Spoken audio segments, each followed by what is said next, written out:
As you start growing up and you kind of see what you want for your life, you could kind of create that for yourself.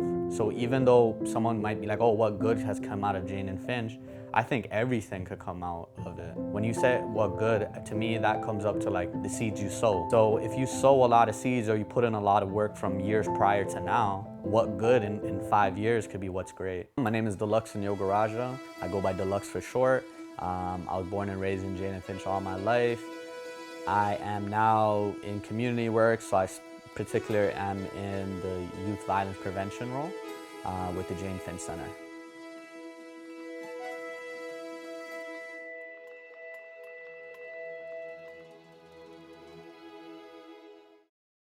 When I think of me growing up from my adolescence to 10 years old, there was a lot of fear. I wasn't very outgoing, I was very shy, but I realized that I was very I think I was just a class clown, to be honest with you. I was really scared of what other people thought of me. And I think that that was dictating how I was going from 10 years old to probably to middle school. I had to do a lot of just putting myself out there. With my family dynamic and growing up in kind of the quote-unquote unstable family dynamic, I think that's a truth that a lot of people in Jane and Finch are living with, but they don't want to talk about.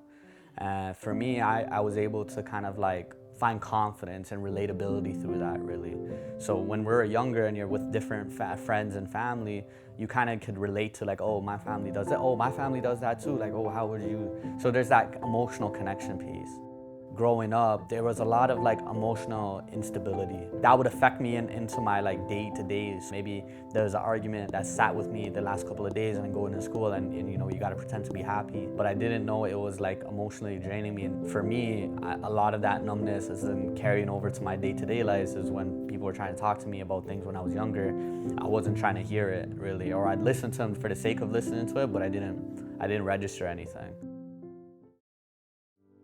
When I talk about numbness, I'm talking about really and truly ignoring everything. And then when you're in a moment where sadness or someone's can you open up to me? There's nothing there. I don't feel anything.